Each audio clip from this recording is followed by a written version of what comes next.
جی السلام علیکم، امید ہے کہ آپ سب لوگ خیریت سے ہوں گے۔ آج کے اس ولاگ کے اندر کچھ بڑی امپورٹنٹ خبریں آپ سے شیئر کرنی ہے۔ ملک میں گورننس کی کیا حالت ہے، آصف علی زرداری صاحب کی تبدیلی کی جو خبریں آ رہی تھی اس حوالے سے اب کچھ مزید انفارمیشن سامنے آئی ہے، وہ بھی آپ سے شیئر کروں گا۔ کچھ اور خبریں کوشش ہوگی کہ آج کے اس ولاگ کے اندر وہ بھی آپ کے ساتھ شیئر کی جائیں۔ لیکن سابق وزیر اعظم شہباز شریف صاحب کے بڑے بھائی نواز شریف صاحب کو کہا جاتا ہے کہ وہ دلوں کے وزیر اعظم ہیں، وہ عوام کے دل میں بستے ہیں۔ اب وہ عوام کے دل میں کتنا بستے ہیں، ہم نے 8 فروری 2024 میں دیکھا، عوام نے ان کو مینڈیٹ دیا، ان کو ووٹ دیا۔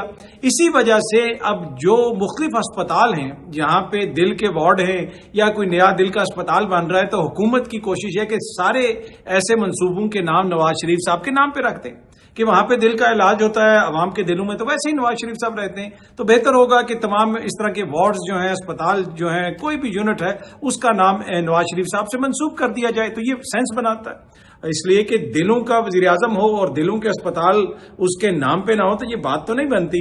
اب نئی خبر جو سامنے آ رہی ہے، یہ سامنے آپ دیکھ سکتے ہیں، ایک نوٹیفیکیشن شیئر کیا جا رہا ہے سوشل میڈیا پہ، کافی زیادہ سیاست.pk والے بھی اس کو رپورٹ کر رہے ہیں۔ مری کے ایک ہسپتال کے اندر ایک دل کا وارڈ ہے، اس کے حوالے سے تجویز دی گئی ہے۔ باقاعدہ طور پہ سرکاری افسران نے جناب متعلقہ محکمے کو خط لکھا ہے کہ یہ جو وارڈ ہے گورنمنٹ اسپتال سملی مری کا جو کارڈیک وارڈ ہے، کارڈیک یعنی جو دل کا وارڈ ہے، اس کا نام نواز شریف صاحب کے نام سے منسوب کر دیا جائے۔ تو اس سے آپ اندازہ لگا سکتے ہیں، اس سے پہلے ہم نے دیکھا کہ نواز شریف میڈیکل سٹی وغیرہ بھی بن رہی ہے، تو اور بھی بہت سارے منصوبے ہیں جو کہا جا رہا ہے کہ ان کے نام سے منسوب کیے جا رہے ہیں۔ لیکن میرے خیال میں یہ ایک بڑا احسن اقدام ہے، جتنے بھی دل کے اسپتال ہیں، جتنے بھی ایسے منصوبے، ان سب کے نام نواز شریف صاحب کے نام کے ساتھ ہونے چاہیے، کیونکہ وہ عوام کے دلوں میں بستے ہیں۔ بس ایک چھوٹا سا مسئلہ ہے، وہ جو ہارلے اسٹریٹ کلینک ہے جہاں پہ میاں صاحب کے اپنے دل کا علاج ہوا تھا، اب اس کا نام تبدیل کیا جا سکتا ہے یا نہیں کیا جا سکتا، اس حوالے سے مجھے نہیں پتا، اس لیے کہ میاں صاحب کے دل کا علاج تو پاکستان میں نہیں ہو سکا تھا، وہ باہر ہوا تھا۔ لیکن یہاں پہ جتنے اس طرح کے اسپتال ہیں، ان کا نام تبدیل کر کے میرے خیال میں عوام کو دلی خوشی بھی ہوگی، اور اس ایسے اقدام کے اوپر یقیناً عوام جو ہے وہ اطمینان کا اظہار بھی کرے گی۔ اچھا، سینئر صحافی ہیں مطیع اللہ جان صاحب اور اسد طور صاحب، ان دونوں کے یوٹیوب چینلز بھی بند کیے گئے۔ اس کے علاوہ 27 دیگر جو یوٹیوب چینلز ہیں بند ان سینس کے جناب حکم آیا اسلام آباد کی ایک مقامی عدالت سے کہ ان چینلز کو بند کر دیا جائے۔ انہوں نے یوٹیوب کو لکھ دیا، مجسٹریٹ صاحب نے وہ فیصلہ سنایا اور یہاں سے اتھارٹیز نے بھیج دیا۔ آپ کو تو پتہ ہے پاکستان میں چاہے سپریم کورٹ کا حکم ہو، چاہے کسی مجسٹریٹ کی عدالت کا حکم ہو، عدالت کے احکامات پہ تو پھر عمل درآمد ہوتا ہے۔ اور وہ یوٹیوب کی جانب سے جناب لوگوں کو ای میلز بھیج دی گئیں کہ آپ کے اکاؤنٹ بند ہو سکتے ہیں۔ اب اس فیصلے کو اسد طور صاحب اور مطیع اللہ جان صاحب کی حد تک جو مقامی عدالت ہے، اس نے اسلام آباد کی مقامی عدالت، اس نے اس کو معطل کر دیا ہے۔ انہوں نے کہا کہ جناب ان کو اس طریقے سے سنا نہیں کیا، لہٰذا فی الحال انہوں نے اس فیصلے کو معطل کر دیا، اور یقیناً یہ ایک بڑی لیگل پیش رفت ہے۔ اور جو اسلام آباد کے سیشن جج ہیں افضل مجوکا صاحب، ان کی عدالت سے یہ ریلیف ان کو ملا ہے، اسد طور صاحب کو اور مطیع اللہ جان صاحب کو۔ لیکن میرے خیال میں یہ ایک پریسیڈنٹ سیٹ ہو گیا، اب جو دیگر لوگ ہیں ان کو بھی اس سے قانونی فائدہ ہوگا۔ اب یہ یوٹیوب کو بھیجا جائے گا کہ جناب وہ تو عدالت کا فیصلہ ان 2 چینلز کی حد تک معطل کر دیا گیا، باقی لوگ بھی عدالت سے رجوع کریں گے تو ان کو بھی ریلیف مل جائے گا۔ اچھا، مطیع اللہ جان صاحب نے ایک اور بات بھی کی ہے، عمران خان صاحب کے بیٹے آنے، سلمان اور قاسم صاحب کے پاکستان آنے کی جب سے خبریں آ رہی ہیں، حکومت کافی زیادہ پریشان لگ رہی ہے۔ تو مطیع اللہ جان صاحب نے کہا ہے کہ سندھ اور پنجاب حکومت کی پریشانی دیکھ کر ایسے لگتا ہے کہ جیسے قاسم نہیں محمد بن قاسم آ رہا ہے، اتنے یہ پریشان ہیں۔ اور کوئی کہتا ہے گرفتار کر لیا جائے گا، ایسا ہو جائے گا، ویسا ہو جائے گا۔ پھر ذرائع سے ایسی خبریں بھی دی جا رہی ہیں کہ جمائمہ اس چیز پہ خوش نہیں ہے، جمائمہ کے اختلافات ہو گئے ہیں، جمائمہ صاحبہ کے اختلافات علیمہ خان صاحبہ سے ہو گئے ہیں، بہت ساری ذرائع سے خبریں دی جا رہی ہیں۔ میں نے پہلے بھی کہا تھا کہ بڑے جید صحافی ہیں جو بھی اس طرح کی خبریں دے رہے ہیں، بہت سارے لوگ اس طرح کی خبریں دے رہے ہیں، وہ لاڑکانہ اور گوال منڈی کے ذرائع سے خبریں دینا اور ان کی خبریں ذرائع سے دینا، تو وہ لوگ شاید تھوڑی سنجیدگی سے لے لیں، لیکن پاکستان میں بیٹھ کے ذرائع سے اگر جمائمہ کی خبریں دیں گے تو وہ میرے خیال میں لوگ زیادہ سنجیدگی سے نہیں لیں گے۔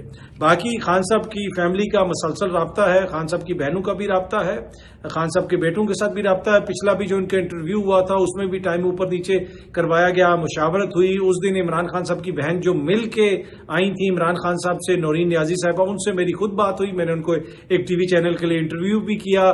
خان صاحب نے جو باتیں کی، بہت ساری باتیں تھیں، وہ پہلے بھی میں نے ایک ولاگ کے اندر آپ کے ساتھ شیئر کی تھی۔ اچھا جی، یہ موجودہ نظام کیا ہے؟ خواجہ آصف صاحب کہتے ہیں جی ہائیبریڈ نظام ہے. اب قمرالزمان قاہرہ صاحب نے فرمایا کہ اس وقت مکس صورتحال ہے. اس کو کوئی ہائیبریڈ کا نام دیتا ہے، ہائیبریڈ کا مطلب تو کچھ اور ہوتا ہے، لیکن جو بھی نام دیا جائے یہ پوری طرح نہ آئینی ہے نہ غیر آئینی ہے، اسی طرح کی کیفیت ہے. مطلب اس نظام کی آپ آئی ڈونٹ نو اس کو یہ کہنا اپروپریٹ ہوگا، پولیٹیکلی کریکٹ ہوگا یا نہیں ہوگا کہ اس نظام کی جنس کا تعین نہیں ہو پا رہا اب، یا اس نظام کی آئی ڈونٹ نو اب اس کو آپ اور کس طریقے سے سمجھائیں کہ تعین نہیں ہو پا رہا قاہرہ صاحب کی نظر میں کہ آخر یہ نظام ہے کیا. یہ ہائیبریڈ ہے، کچھ اور ہے. لیکن گورننس کی جو حالت ہے اس کے حوالے سے سینئر صحافی ہیں خاور گمن صاحب، انہوں نے ایک بڑی خوبصورت بات کی. انہوں نے کہا کہ سیاست ایک طرف، جس ملک کا انتظامی ڈھانچہ اس بات کا تعین نہ کر سکے کہ اسے کتنی چینی کی ضرورت ہے، اس کے باقی معاملات میں گورننس ماڈل پر کیا بحث کی جائے. کہ کوئی کہتا ہے یہ نظام اس طریقے سے بڑے اچھے طریقے سے چل رہا ہے، نظام اس طریقے سے بڑے اچھے طریقے سے چل رہا ہے. لیکن یہ جو بات کی خاور گمن صاحب نے، نچوڑ تو یہی ہے. گورننس کی حالت یہ ہے اس ہائیبریڈ نظام یا جو بھی کیفیت ہے، یہ جو بھی نظام ہے، حالت یہ ہے کہ ان کو یہ نہیں پتا کہ ہمیں چینی کی کتنی ضرورت ہے. پہلے چینی کو ایکسپورٹ کیا گیا، پھر چینی کو اب امپورٹ کرنے کی اجازت دی جا رہی ہے، ٹیکسز اور ڈیوٹیز بھی اس کے اوپر معاف کی جا رہی ہیں. ایک سینئر صحافی نے یہ خبر بھی دی کہ شہباز شریف صاحب راضی نہیں تھے، لیکن ایک فیملی کی میٹنگ میں انہیں کہا گیا کہ آپ ایسا کریں.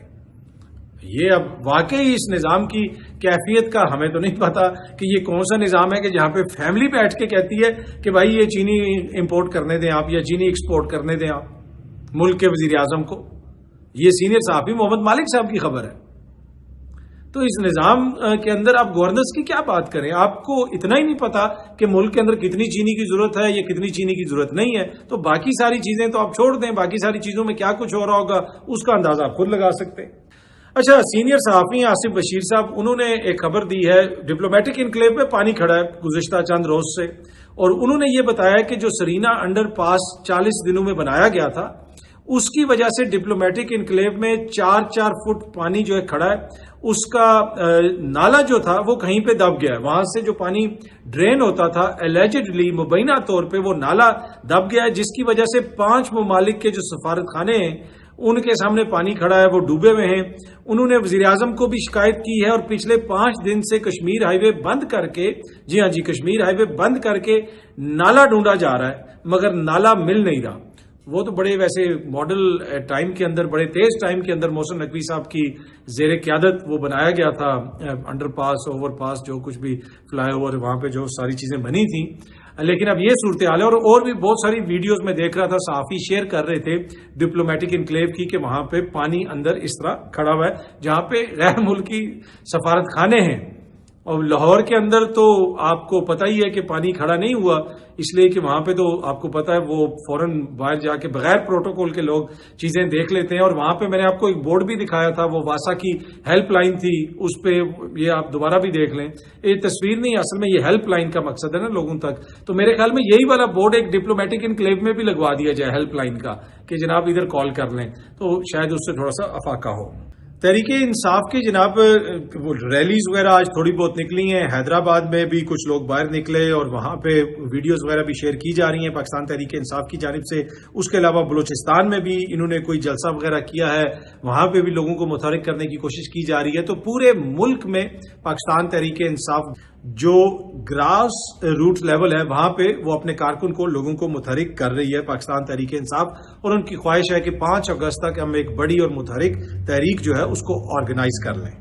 اچھا، حفیظ اللہ نیازی صاحب نے کہا ہے کہ زرداری صاحب کو صدارتی منصب سے نہیں ہٹایا جا رہا، اس افواہ کو کوئی سنجیدگی سے نہیں لے رہا تھا. جب تک محسن نقوی نے تردید نہ کی، جب ان کی تردید آ گئی تب پتا چلا کہ دال میں بہت کچھ کالا تھا اور چنگاری جو ہے وہ بدرجہ اتم موجود تھی. یہ تو کنفرم ہو گیا کہ کہیں نہ کہیں ایسا کوئی منصوبہ تیار تھا جسے یا تو اب شیلف کر دیا گیا ہے، یعنی کچھ عرصے کے لیے مؤخر کر دیا گیا ہے، یا پھر مکمل طور پہ بند کر دیا گیا. تو حفیظ اللہ نیازی صاحب یہ کہہ رہے ہیں کہ جس طرح تردید آئی ہے اس سے شک پڑتا ہے کہ کوئی نہ کوئی منصوبہ تھا. یہ حفیظ اللہ نیازی صاحب کا کلیم ہے. اچھا، اسٹیبلشمنٹ کی جناب اصل ڈارلنگ کون ہے، یہ بھی بات ہوتی رہتی ہے. اور اکثر لوگ یہ کہتے ہیں کہ عمران خان صاحب کی اصل جنگ ابھی صرف یہ ہے کہ اسٹیبلشمنٹ مجھے دوبارہ گود لے لے اور مجھے اقتدار میں لے کے آ جائے. ویسے جب عمران خان صاحب کی حکومت تھی تحریک انصاف کی حکومت تھی تو اسٹیبلشمنٹ کے خلاف تو تحریک انصاف والے ایک بات نہیں سنتے تھے. ان کے وزراء جو ہے وہ کہتے تھے جان اللہ کو دینی ہے اور ہر چیز میں بڑھ چڑھ کے آگے, چاہے پریس کانفرنس ہو, کوئی اور معاملہ ہو, تو بڑا زبردست قسم کا 1 پیج تھا. اور اسی دور میں جب یہ ساری 1 پیج والی چیزیں چل رہی تھیں تو منصور علی خان صاحب نے بتایا کہ میں نے 2019 میں مسلم لیگ نون کے ایک سینئر رہنما سے کہا کہ عمران خان اور جنرل باجوہ کا سیم پیج تو دیکھیں. یہ کیسے جناب یہاں پہ وہ آپ کے ساتھ چلے جائیں گے؟ تو آگے سے نون لیگ کے لیڈر نے کہا جناب یہ ان کی عارضی محبت ہے, پہلی بیگم تو ہم ہیں, آنا انہوں نے ہمارے پاس ہی ہے. 2019 میں نون لیگ کے ایک رہنما نے منصور علی خان صاحب کو بتایا کہ بھول جائیں یہ جو عمران خان کا اور اسٹیبلشمنٹ کا ایک پیج اس وقت تو نظر آ رہا ہے, اور پی ٹی آئی والے بھی جناب بڑی اس پر چھلانگیں لگا رہے ہیں, لیکن اصلی محبت ہم ہیں, واپسی ہمارے پاس ہی ہوگی. اب آئی ڈونٹ نو ایسا ہوا یا نہیں ہوا, لیکن یہ 2019 میں منصور علی خان صاحب کو نون لیگ کے ایک لیڈر نے بتایا. اچھا, پاکستان تحریک انصاف کے جو قائدین ہیں ان کے جیل ٹرائل ہو رہے ہیں, اور اب پاکستان تحریک انصاف کہہ رہی ہے کہ رات کے 12 بجے تک جناب جیل میں عدالتیں لگائی جا رہی ہیں. بنیادی مقصد یہ ہے کہ قیدیوں کو, جو وہاں پہ قیدی ہیں جن میں ان کی قیادت بھی شامل ہے, عمر چیمہ صاحب ہیں, شاہ محمود قریشی صاحب ہیں, یاسمین راشد صاحبہ ہیں, اعجاز چودھری صاحب ہیں, میاں محمود الرشید صاحب ہیں, ان سب لوگوں کو سزائیں دینا مطلوب ہے. اور تحریک انصاف نے لکھا ہوا ہے کہ غیر قانونی اور غیر آئینی طور پر آدھی رات کو جیل کے اندر عدالتیں قائم کی جا رہی ہیں, جو نہ صرف انصاف کے اصولوں کی صریحاً خلاف ورزی ہے بلکہ عدالتی عمل کی ساکھ کو بھی مجروح کرتی ہے. تو اب دیکھتے ہیں جناب کہ کسی کو سزا ہوتی ہے یا نہیں ہوتی. فیصلہ آباد میں بھی جو کیسز وغیرہ چل رہے ہیں, پاکستان تحریک انصاف کے مختلف ایم این ایز نے, مختلف لیڈران نے مجھ سے ذاتی طور پہ بھی بات کرتے ہوئے مختلف جگہوں پہ اس چیز کا اظہار کیا ہے. ٹیلی ویژن پروگرامز کے اندر بھی, پینلز کے اندر بھی وہ یہ کہہ رہے ہیں کہ جناب بڑی تیزی سے مقدمات چلائے جا رہے ہیں, اور مقصد یہی ہے کہ 9 مئی کے کیسز میں لوگوں کو سزائیں دی جائیں, ایم این اے کو فارغ کیا جائے, مختلف ایم این ایز کو, ایم پی ایز حضرات کو, اور وہاں پہ دوبارہ الیکشنز کروائے جائیں, اور پھر عوامی مینڈیٹ جو ہے وہ ملے گا نون لیگ کو, کیونکہ اس وقت ان کی پاپولیرٹی بہت زیادہ ہے, کام انہوں نے بہت زیادہ کیے ہیں اور وہ عوام میں مقبول بہت ہی زیادہ ہیں. تو اس وجہ سے پھر ان کو جب عوامی مینڈیٹ مل جائے گا تو ان سیٹوں کے اوپر وہ آ جائیں گے. اب یہ تحریک انصاف والے الزام لگاتے ہیں ایسا ہوگا یا نہیں ہوگا, یہ تو مجھے تو نہیں پتا, نہ ہی آپ کو پتا ہے. اب آگے دیکھتے ہیں کہ کیا ہوتا ہے. عدالت نے تو آئین اور قانون کے مطابق ہی فیصلہ سنانا ہے, آپ کو تو پتہ ہی ہے عدالتیں تو آئین اور قانون کے مطابق چیزوں کو دیکھتی ہیں. سم ٹائم لوگوں کو فیصلے پسند آتے ہیں, سم ٹائم فیصلے پسند نہیں آتے. لیکن ایک چیز کنفرم تھی ماضی تک کہ فیصلہ پسند آئے یا نہ آئے اس پہ عمل درآمد ہو جاتا تھا. آج کل سم ٹائم عمل درآمد نہیں ہوتا ہے, وہ پتہ نہیں کیوں نہیں ہوتا. وہ ایک چھوٹا سا ہے اس کے اندر, باقی تو معاملات ویسے ہی ہیں جیسے چل رہے تھے. بہت جلدی اب سب دوستوں سے دوبارہ ملاقات ہوگی. Thank you very much.